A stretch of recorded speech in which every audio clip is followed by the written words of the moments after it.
अकोला महानगरपालिकेच्या निवडणुकांची सध्या रणधुमाळी सध्या सुरू झालेली आहे। स्थानिक स्वराज्य संस्था अकोलामध्ये खूप जोमाने प्रचारार्थी यामध्ये प्रचार करण्याला सुरुवात केलेली आहे। जे काही उमेदवार विशिष्ट पक्षाने नगरसेवकासाठी दिलेले आहेत, तर या नगरसेवकाच्या उमेदवारांसाठी प्रचार दौरा नेमका सुरू झालेला आहे आणि हाच प्रचार दौरा नेमका कसा सुरू आहे आणि काय जनतेचा त्यांच्याकडे रिस्पॉन्स येतो आहे या गोष्टीवरती आज आपण चर्चा करणार आहोत। अकोलामधील प्रभाग क्रमांक 10च्या नगरसेवक पदाच्या उमेदवार बीजेपी पक्षाच्या भारतीय जनता पार्टी पक्षाच्या वैशालीताई शेळके आपल्यासोबत आहेत आणि तुम्हाला सांगू इच्छिते की उपमहापौर त्या राहिलेल्या आहेत आणि मागील काही वर्षांपूर्वी त्या नगरसेविका म्हणून पण त्यांनी पदभार स्वीकारलेला आहे। मागच्या टर्म मध्ये देखील त्या नगरसेविका म्हणून राहिलेल्या आहेत। प्रभागामध्ये भरपूर काही कामे त्यांनी केलेली आहेत जनतेच्या विकासासाठी। जास्त वेळ न घेता आपण लगेचच या चर्चेला सुरुवात करूया। आणि खूप खूप स्वागत आहे तुमचं आमच्या चॅनल मध्ये। धन्यवाद ताई। जसं आता तुम्हाला राजकारणाचा तर भरपूर अभ्यास आहे असं म्हणायला हरकत नाही आणि राजकारणामध्ये एक तळागाळातलं व्यक्तिमत्व किंवा मग जनतेच्या जवळून तुम्ही समस्या बघितलेल्या आहे असंही म्हणायला हरकत नाही। मग आता सांगाल की या निवडणुकांमध्ये महानगरपालिकेच्या आता निवडणुका सुरू झालेल्या आहे, काय अजेंडा असणार आहे, काय मुद्दे घेऊन तुम्ही ही निवडणूक लढविते? नमस्कार ताई, मी वैशाली विलासराव शेळके। मला भारतीय जनता पार्टीने प्रभाग क्रमांक 10 मधून उमेदवारी दिलेली आहे आणि माझा अजेंडा राहणार आहे की जी बगीचे आहेत गोडबोले उद्यान, यामध्ये बरेच महिला आणि पुरुष सकाळी मॉर्निंग वॉकला येतात। सर्वांचा की मला तो बगीचा पहिले डेव्हलप करायचा आहे। बरं। आणि जे आपले ओपन पेस आहे, बरेच ओपन पेस माझ्या प्रभागामध्ये आहे, त्यांना तार फिनिशिंग करून तिथे पण ओपन जिमची उभारणी करायची आहे। कारण प्रत्येक महिलांना आणि पुरुषांना तिथे आपला ओपन जिमचं त्यांना लाभ मिळाला पाहिजे, याकरता मला ते ओपन जिमची उभारणी करायची आहे। मॅम, आता तुम्ही मागच्या टर्म मध्ये नगरसेविका म्हणून राहिलेले आहेत आणि पुन्हा आपली तयारी ही जोमाने सुरू झालेली आहे। आपल्या कार्यकाळामध्ये किंवा तुम्ही जेव्हा महापौर होता, तुम्ही जेव्हा नगरसेवक पदांवरती काम केलेलं आहे, तर तेव्हा तुमच्या कार्यकाळामध्ये काय काय कामे प्रभागामध्ये झाली आहे मला ते जाणून घ्यायला आवडेल। सर्वप्रथम तर मी अकोलेकरांचं मनस्वी धन्यवाद मानते की त्यांनी 2017 मध्ये भारतीय जनता पार्टीवर विश्वास ठेवून एक हाती सत्ता दिली। त्यामध्ये मी तुम्हाला सांगू इच्छिते की सन्मान्य खासदार संजयजी धोत्रे, सन्मान्य आमदार लालाजी आणि महापौर विजयजी अग्रवाल, सन्मान्य रणधीरजी सावरकर यांच्या संगतमताने आपण अकोला शहराचं ग्रीन अकोला, क्लीन अकोला या अंतर्गत आपण प्रत्येक प्रभागामध्ये घंटागाडीचे नियोजन केले। एवढेच नव्हे तर आपला अकोला शहर हे प्रकाशमय व्हावं याकरता आपण 20 कोटीची LED लाईट घेतले। पण आणखी आता रणधीर भाऊंनी सुद्धा यामध्ये 2 कोटीची आणखी तिच्यात वाढ केलेली आहे आणि आज आपण तुम्ही प्रत्येक प्रभागामध्ये पाहता की प्रत्येक प्रभाग आता प्रकाशमय झालेला आहे। एवढेच नव्हे तर माझ्या प्रभागामध्ये पण तुम्हाला सांगू इच्छिते की आम्ही भारतीय जनता पार्टीचे 2017 मध्ये नगरसेवक होतो। सन्मान्य आलिंजी गरड, सतीशजी ढगे आणि मी आणि शिवसेनेच्या मंजुषाताई होत्या। यामध्ये माझ्या भागामध्ये प्रभागामध्ये झालेली 25 कोटीची कामे झालेली आहे, विकास कामे झालेली आहे। यामध्ये तुम्हाला सांगू इच्छिते की माझा भाग की काही भागामध्ये गोड्या पाण्याचा प्रॉब्लेम होता, काही भागामध्ये गोडं पाणी मुबलक मिळत होतं, काही भागामध्ये लोकांपर्यंत पाणी पोहोचत नव्हतं। आपण महानगरपालिकेच्या अमृत योजनेअंतर्गत पाईपलाईन टाकल्या आणि आता प्रत्येक भागामध्ये घरापर्यंत नव्हे तर दुसऱ्या मजल्यावर पण पाणी सुद्धा पोहोचते आहेत। आणि एवढेच नव्हे तर प्रत्येक घरोघरी घंटागाडी पोहोचते आहेत। आणि एवढेच नव्हे तर प्रत्येक महिलांनी जर काही कार्यक्रम असला की ताई आम्हाला घंटागाडी हवी आहे, तेव्हा पण मी महिलांना गाडी पण पाठवते तिथे। आणि मला महिलांना एकच सांगायचं आहे की ताई आपण घंटागाडी दररोज आपल्याकडे येते, जो आपला सिडान असतंय ते आपण कुठेही बी खुल्या जागेवर टाकू नये, कारण हा आपला भाग असतो, तो एवढा खराब दिसतो। आणि मी सर्वांना याद्वारे विनंती करते की मैत्रिणींनो, आपण जर सर्वांनी स्वच्छतेचा एक मदतीचा हात मला दिला, तुमचा समन्वय आणि माझा समन्वय दोघांचा समन्वय असला तर आपल्या भागामध्ये कुठेच कचरा दिसणार नाही। आणि आता आपण अमृत 2 या अंतर्गत आपण भूमिगत गटार योजनेचं पण काम चालू झालेलं आहे। जे माझ्या भागातील रस्ते प्रस्तावित झालेले होते तिथे आपण काय केलं, पहिले भूमिगत गटार योजनेचा आपण चंबर वगैरे झालेले आहे. बर. आणि आपण जे आपले सर्व्हिस लाईन आहे त्याला जॉईन करून आपण जे मल्ल निस्तारण आहे त्यामध्ये आपला आता भूमिगत गटार योजनेच्या अंतर्गत झालेला आहे. आणि एवढेच नव्हे तर प्रत्येक भागामध्ये आमच्या लाईट, आता आम्ही गेली 2022 पर्यंत आपल्या नगरसेवकांचा कार्यकाळ संपलेला होता, पण अजून पण मी लोकांच्या सेवेत आहे. कोणी मला लाईट, घंटागाडी याद्वारे कळतं, मी लोकांच्या तत्परतेने दखल घेऊन त्यांच्यापर्यंत पोहोचते. आणि मला लोकांचा पूर्णपणे विश्वास आहे की 30 वर्ष झाले ते माझ्यावर, माझ्या पतीवर प्रेम करतायत. आणि मी त्यांना सर्वांना सांगू इच्छिते की आता पण आम्हाला भारतीय जनता पार्टीच्या नगरसेवकांना निवडून आणण्यासाठी आमच्या सोबत खंबीरपणे उभे राहून आम्हाला निवडून द्यावे. कारण जो अपूर्ण राहिलेला विकास तो पूर्ण होईल.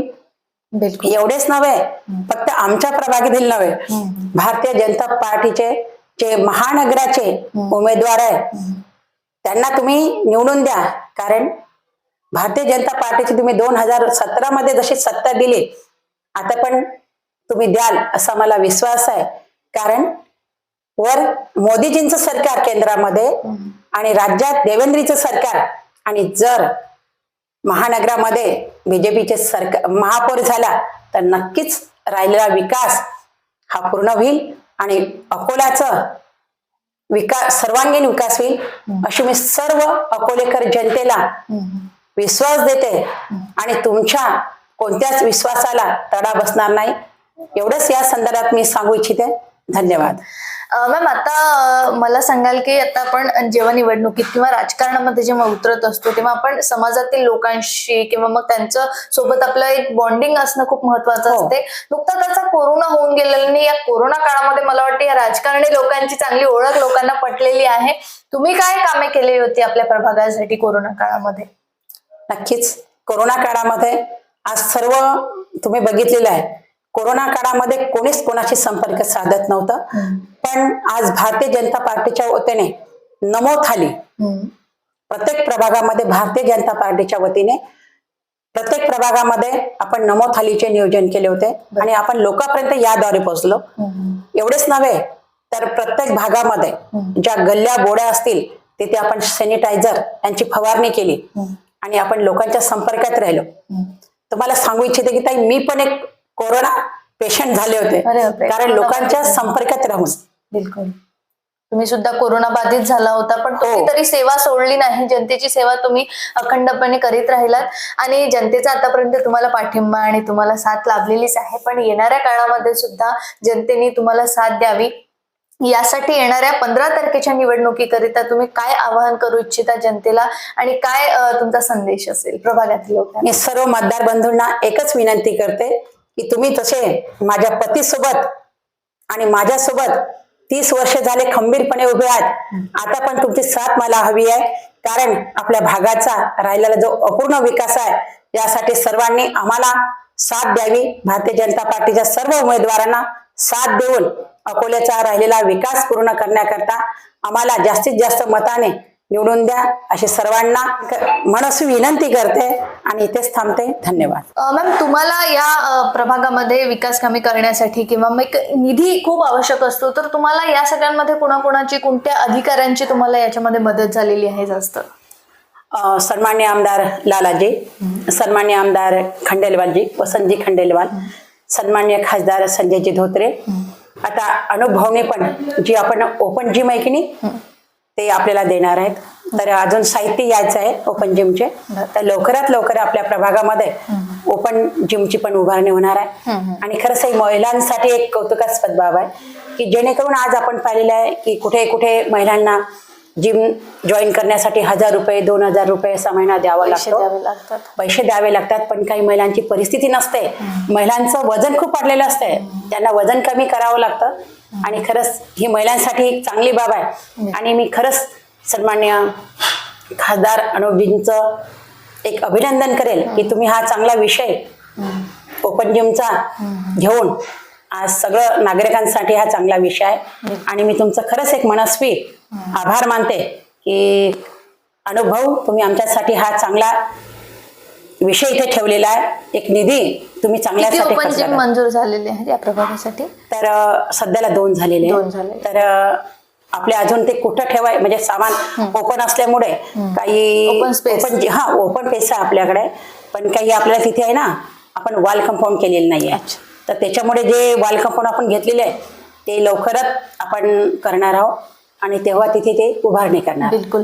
तर मॅम आणखीन एक महत्वाचा विषय तो म्हणजे महानगराच्या तुम्ही भारतीय जनता पार्टीच्या महिला मोर्चाच्या अध्यक्षा सुद्धा आहेत. हो. तर स्पेशली या प्रभागातील महिलांसाठी किंवा मग तुम्ही एक महिला असल्या कारणाने या सगळ्या महिलांसाठी तुम्ही आणखीन काय करण्याची इच्छा आहे किंवा या महिलांना सोबत घेऊन कशा प्रकारे प्रभागाचा विकास करण्याची इच्छा आहे?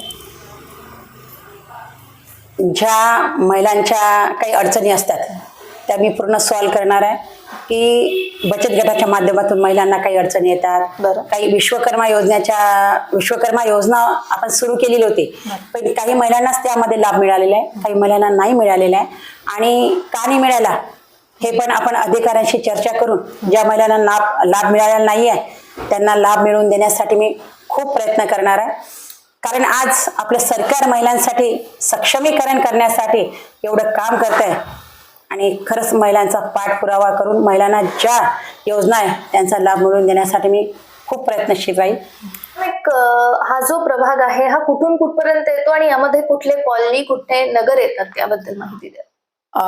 हॅलो ताई, हिच्यामध्ये 29,000 मतदाता आहेत.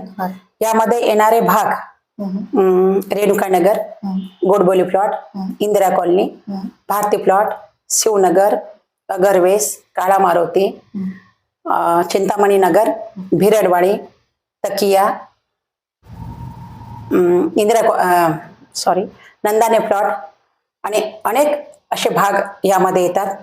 आणि यामध्ये मतदाताची संख्या 29,000 आहे. बरं. त्यामध्ये 14,270 पुरुष आहेत आणि 14,470 महिला आहेत. बिलकुल. कारण महिलांची संख्या यामध्ये जास्त आहे. मी माझ्या सर्व लाडक्या बहिणींना एवढीच विनंती करते की आपल्या देवाभाऊचे हात बळकट करण्यासाठी तुमच्या सर्व माझ्या बहिणींचा आम्हाला पाठबळ लावावं अशी सर्वांना विनंती करते. बिलकुल.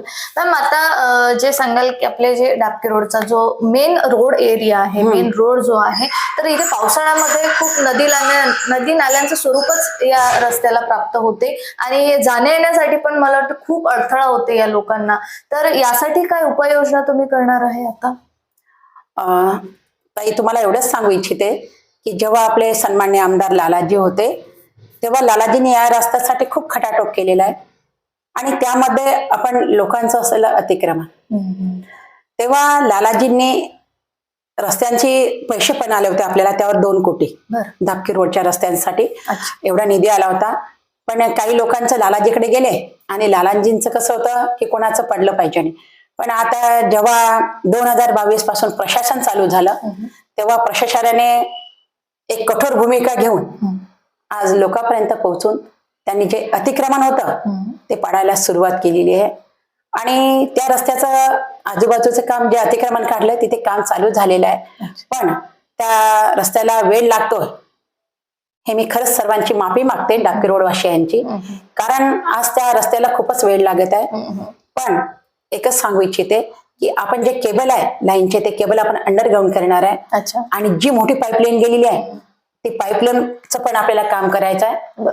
त्यामुळे इथे वेळ लागते, पण हा उत्कृष्ट दर्जाचा रस्ता होणार आहे. त्यामुळे आज जे पाणी साचते ना ते पाणी साचणार नाहीये.